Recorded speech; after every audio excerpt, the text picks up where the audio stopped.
എടാ നീയൊക്കെ ഇല്ലടാ പറഞ്ഞേ കാട്ടി കയറിയുണ്ട് ഫോറസ്റ്റുകാർ പുറകെ വരുന്നുണ്ടെന്ന്. എന്തിനാ അവര്?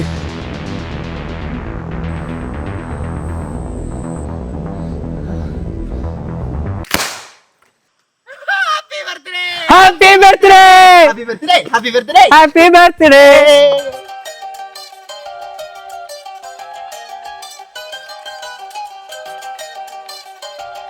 എടാ നീ സർപ്രൈസ് ആയില്ലേ? ഇല്ല.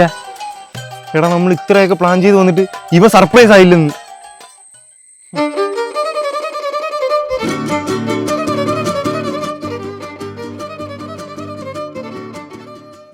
എടാ ഞാൻ അപ്പോഴേ പറഞ്ഞില്ലേ അവനെ അങ്ങനെ ഒന്നും സർപ്രൈസ് ആക്കാൻ പറ്റത്തില്ല. എനിക്ക് അവനെ സർപ്രൈസ് കൊടുത്ത് ഞെട്ടിക്കണം, അതിന്റെ വാശിയാ. എടാ അതൊന്നും നടക്കുന്ന കാര്യമല്ല. എന്താ? അത് നിനക്ക് അവനെ കുറിച്ചൊന്നും അറിയാത്തോണ്ടാ. നീ ഒരു കാര്യം ചെയ്യ്, നീ അവനെ കുറിച്ച് നാട്ടുകാരടുത്തൊക്കെ ഒന്ന് ചോദിക്കും. മക്കളെ, അവൻ ഒരു സൈക്കോയാ. ഒരു ദിവസം അപ്പൂപ്പൻ്റെ പഴയ പെട്ടി തുറന്നപ്പോഴേ അതിൽ നിന്നൊരു ആധാരം കിട്ടി. ആ ആധാരത്തിൽ അപ്പൂപ്പൻ്റെ സ്വത്തുക്കളെല്ലാം തൻ്റെ കൊച്ചുമകനായ പരത്തിന് എഴുതി വെച്ചിട്ടാണ് മരിച്ചത്. ലക്ഷങ്ങൾ വില വരുന്ന അപ്പൂപ്പൻ്റെ സ്വത്ത് നിനക്കാന്ന് ഞാൻ പറഞ്ഞപ്പോഴേ അവൻ്റെ എക്സ്പ്രഷൻ വല്ലാത്തൊരു ചെറുക്കൻ തന്നെ. എടാ മക്കളെ, നിനക്കറിയാലോ ഞാൻ അവന്റെ സാറാ. ഒരു ദിവസം ക്ലാസ്സിൽ ഒരു സർപ്രൈസ് ടെസ്റ്റ് ഇടാൻ പോകണമെന്ന് പറഞ്ഞു. അത് കേട്ട് എല്ലാ കുട്ടികളും ഞെട്ടി. ഒരാൾ ഒഴിച്ച്. ആരാ അത്? ഭരത്. അവനല്ലാതെ പിന്നെ ആര്? അവന്റെ മുഖത്ത് അപ്പൊ എനിക്ക് ഒരു വികാരവും കാണാൻ കഴിഞ്ഞു. അവന്റെ അച്ഛനാണ് ഞാൻ പറയല്ല, ഇങ്ങനത്തെ ഒരുത്തനെ ഞാൻ ജീവിതത്തെ കണ്ടിട്ടില്ല. കുറേ നാളായിട്ട് ഒരു ബൈക്ക് വേണമെന്ന് അവൻ എന്നോട് പറയുന്നു. ഒരു ദിവസം ഞാൻ അവന് ബൈക്ക് വാങ്ങി കൊടുക്കാൻ തീരുമാനിച്ചു. അപ്പോൾ അവൻ്റെ അമ്മ പറഞ്ഞു ബൈക്ക് ഒരു സർപ്രൈസ് ആയിട്ട് കൊടുക്കാമെന്ന്. ഞാനും സമ്മതിച്ചു. അടുത്ത ദിവസം അവൻ സ്കൂളിൽ പോയിട്ട് വരുമായിരുന്നു. അതേസമയം പുതിയ ബൈക്ക് വാങ്ങി ഞാൻ അവന് സർപ്രൈസ് കൊടുക്കാൻ വേണ്ടി ഞാൻ വീട്ടിൻ്റെ മുന്നിൽ നിന്നു. പക്ഷേ അവൻ യാതൊരുവിധ കൂസലും ഇല്ലാതെ താക്കോലും വാങ്ങി വണ്ടി എടുത്തോണ്ട് ഒറ്റ പോക്ക്. ഞാനും ഞെട്ടി, അവൻ്റെ അമ്മയും ഞെട്ടി. എടാ നിങ്ങൾക്കറിയാലോ അവന് യൂട്യൂബ് ചാനലുള്ള കാര്യം. പ്ലേവട്ടം വന്നപ്പം അവനറിയാതെ അവന് സർപ്രൈസ് കൊടുക്കാൻ ഞാനാ പോയി എടുത്തോണ്ട് വന്നത്. എന്നിട്ട് ഒരു ദിവസം ആർക്കും സംശയമൊന്നും തോന്നാത്തൊരു രീതിയിൽ ബാഗിൽ പ്ലേ ബട്ടണുമായി ഞാൻ അവൻ്റെ അടുത്ത് ചെന്നു. ഞാൻ അവനോട് പറഞ്ഞു, ബാഗിൽ പാപ്പ ഒരുക്കൊണ്ട് എടുത്തോ. യാതൊരുവിധ കൂസലും ഇല്ലാതെ അവൻ ബാഗ് എടുത്തു. അവൻ്റെ ഞെട്ടൽ കാണാൻ ഞാൻ തയ്യാറെടുത്തു നിന്നു. പക്ഷെ അവൻ ഞെട്ടിയില്ല. എൻ്റെ ബാഗിൽ പ്ലേ ബട്ടൺ ഉണ്ടെന്ന് അവൻ അറിയാവുന്നത് പോലെയായിരുന്നു അവൻ്റെ എക്സ്പ്രഷൻ. എങ്ങനെ സർപ്രൈസ് ആവാനാ? അത് ഇയാൾ ഓവർ ആക്ടിങ് ചെയ്താണുള്ള. പോടാ, ഞാൻ നല്ല നാച്ചുറൽ ആയിട്ട് ആക്ട് ചെയ്ത്. 10 വട്ടം വന്നവരെ ഞാൻ മുട്ടയടിച്ചു വിട്ട്, എന്നിട്ട് അവന് സർപ്രൈസ് ആയില്ല. 20 രൂപ ഓട്ടത്തിന് ഞാൻ 100 രൂപ വാങ്ങിച്ചു, എന്നിട്ടും അവൻ സർപ്രൈസ് ആയില്ല. സാധനം കൊടുത്തിട്ട് ഞാൻ വില കൂട്ടി പറഞ്ഞു, എന്നിട്ടും സർപ്രൈസ് ആയില്ല. എടാ പണ്ട് കോളേജിൽ പഠിക്കുന്ന സമയം തൊട്ടേ അവൻ എന്റെ പുറകെ നടക്കുക. പെട്ടെന്ന് ഒരു ദിവസം ഞാൻ അവന്റെ അടുത്ത് ഇഷ്ടമെന്ന് പറഞ്ഞു, എന്നിട്ടും അവൻ സർപ്രൈസ് ആയില്ല. 100 മീറ്ററിൽ 5 അടിക്കാൻ പറഞ്ഞു ബർത്തിന്റെ അടുത്ത്, എന്നിട്ടും ബർത്ത് സർപ്രൈസ് ആയില്ല. എന്നെ ബർത്തിന് വിളിച്ച് പട്ടി പിടിച്ച്, ഞാൻ കൂടി ബർത്തിന് സർപ്രൈസ് ആയില്ല. ഞാനും ഭരത്തും 10ാം ക്ലാസ്സിൽ ഒരുമിച്ച് പഠിച്ചയാ. റിസൾട്ട് വന്നപ്പോഴോ അവന് ഫുൾ A+, എന്നിട്ടും അവൻ സർപ്രൈസ് ആയില്ല. ഭരത്തിന്റെ ഭാഗ്യയിൽ ഒരു കുഞ്ഞമ്മയുടെ മോന. ഒരു ദിവസം ഡൽഹിയിൽ PSC പരീക്ഷ എഴുതാൻ വന്ന അവന്റെ കയ്യിൽ പെട്ടി മണോട്ട് ഞാനങ്ങ് മുങ്ങി. പക്ഷെ അവൻ സർപ്രൈസ് ആയില്ല. മോനെ, എനിക്ക് ആ ഭരത്തിനെ പണ്ടുതൊട്ടേ അറിയാം. അവ എന്തൊക്കെ ചെയ്താലും സർപ്രൈസ് ആവത്തില്ല. മാളിലെ ഓണത്തിന്റെ കൂപ്പൺ ഫസ്റ്റ് പ്രൈസ് അടിച്ചത് ഭരത്തിനാ. അത് അവനോട് പറഞ്ഞിട്ട് അവൻ സർപ്രൈസ് ആയില്ല. ഈ ഭരത്തിന്റെ ഒരു കൂട്ടുകാരനാ. ഇവ കഴിഞ്ഞിടയ്ക്ക് എന്റെ 2 കിലോ കേക്ക് ഓർഡർ ചെയ്ത്. ഞാനാണ് അബദ്ധത്തെ ഉണ്ടാക്കി കൊടുത്തത് കപ്പ് കേക്ക്, എന്നിട്ടും അവൻ സർപ്രൈസ് ആയില്ല. ഈ ഭരത് എന്തൊക്കെ ചെയ്താലും സർപ്രൈസ് ആവത്തില്ലടേ. ഭരതനെ എനിക്ക് പണ്ടുപോലെ അറിയാം.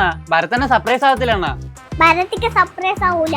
അവൻ സർപ്രൈസ് ആവത്തില്ല. അവൻ സർപ്രൈസ് ആയില്ല. ഇല്ല, ഭരതനെ സർപ്രൈസ് ആയില്ല. അണ്ണൻ സർപ്രൈസ് ആയില്ല. പറ്റത്തില്ല, സർപ്രൈസ് ആവത്തില്ല. ചേട്ടാ, എനിക്ക് എങ്ങനെയെങ്കിലും അവനെ ഒന്ന് സർപ്രൈസ് ചെയ്ത് ഞെട്ടിക്കണം. നീ അത് വിട്. ഞാൻ വരുന്നു. എടാ ചെറിയൊരു പ്രശ്നമുണ്ട്. അപ്പൊ അതാണ് പ്രശ്നം. ആ നീ വിളിച്ച അവൾ ഇറങ്ങി വരുമെന്ന് ഉറപ്പല്ലേ? ആ അതെ, ഞാൻ അവനോട് അതാ പറഞ്ഞേ, നമുക്ക് പോയി വിളിച്ചിറക്കൊണ്ട് വരാം. എടാ അതിലൊക്കെ ഒരുപാട് റിസ്ക് എലമെന്റ്സ് ഉണ്ട്. എന്ത്? എടാ അവള് താമസിക്കുന്നതേ ഒരു കോളനി ഏരിയല്ല, അടുത്തടുത്ത് മൊത്തം വീടാ. നമ്മൾ അവിടെ പോയിട്ട് പരിങ്ങി കളിക്കുന്ന വല്ല ആരെങ്കിലും കണ്ടു കഴിഞ്ഞാൽ നമ്മുടെ തല പോവും. ഓ, എന്നാ വേണ്ട, റിസ്ക് വേണ്ട. എടാ ഒരു റിസ്കും ഇല്ല. അവൾ ഇറങ്ങി വരുവാണെങ്കിൽ അവളെ നമ്മൾ തൂക്കിയിരിക്കും. എടാ എങ്ങനെ? ഞാൻ പറയാം. എടാ സമയം രാത്രി 12 മണി. നമ്മൾ നേരത്തെ പറഞ്ഞ പോലെ അവൾ ഡ്രസ്സെല്ലാം എടുത്ത് ബാഗിൽ പാക്ക് ചെയ്യുന്നു. വീട്ടിലെല്ലാവരും ഉറങ്ങിന്ന് ഉറപ്പ് വരുത്തിയതിന് ശേഷം അവൾ പതിയെ വീട്ടിന് വെളിയിലേക്ക് വരുന്നു. അതേസമയം വീട്ടിന് പുറത്തുള്ള ഗേറ്റിന് വെളിയിൽ നമ്മൾ രണ്ടുപേരും അവളെ കാത്തു നിൽക്കും. അവൾ അടുക്കള വഴി പതിയെ ആരും കാണാതെ നമ്മളടുത്തേക്ക് വരും. അങ്ങനെ നമ്മൾ അവളെ കണ്ടുമുട്ടുന്നു. അവള് വന്നു കഴിഞ്ഞാൽ ഉടനെ ഞാൻ അടുത്തൊരു ഫോൺ ചെയ്യും.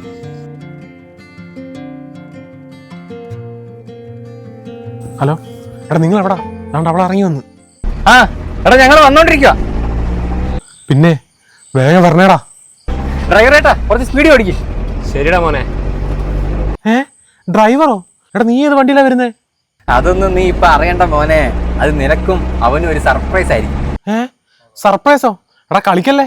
നീ നോക്കിക്കോ, ഇതിൽ അവൻ സർപ്രൈസ് ആവും, അല്ലെങ്കിൽ ഞാൻ ആക്കും. കേട്ടില്ലേ കേട്ടില്ലേ എന്നെ കള്ളച്ചെറുക്കന് കല്യാണം, കേട്ടില്ലേ കല്യാണമേളം, കണ്ടില്ല എന്റെ ഏട്ടനൊരുക്കിയ സമ്മാനം, കനവിൽ കണ്ടൊരു മുദ്രാരം.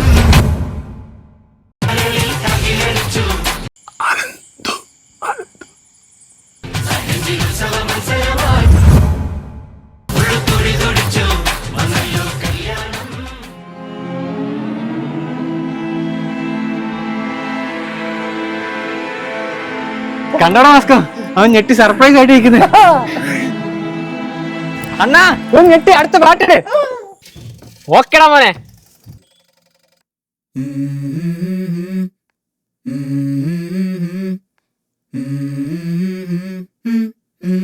Let's go. I wake up to a little bit of drool on my pillow, feel like it's gonna be a bad day. Yeah, I'm tired of shit and the coffee ain't hit yet, damn ain't that great. I don't wanna go to work cause my boss is a jerk and I'm not even that paid. I need a change in my life cause I don't feel alive and there's nothing that makes me happy. Hold my beer for a minute, I'm about to quit my job, cash in for a ticket. I'm going on a trip and I don't plan to visit. I'm gonna stay there till I feel like I'm winning, and this is just the beginning. I need a big change, help me feel like living. I need a big swing, home runs I'm hitting and I'll never look. Moscow surprise ആയി. Surprise ചേട്ടാ, പാട്ട് മാറ്റ്. Surprise. ചൂടുവെള്ളം surprise ചെയ്ത് ഞെട്ടി.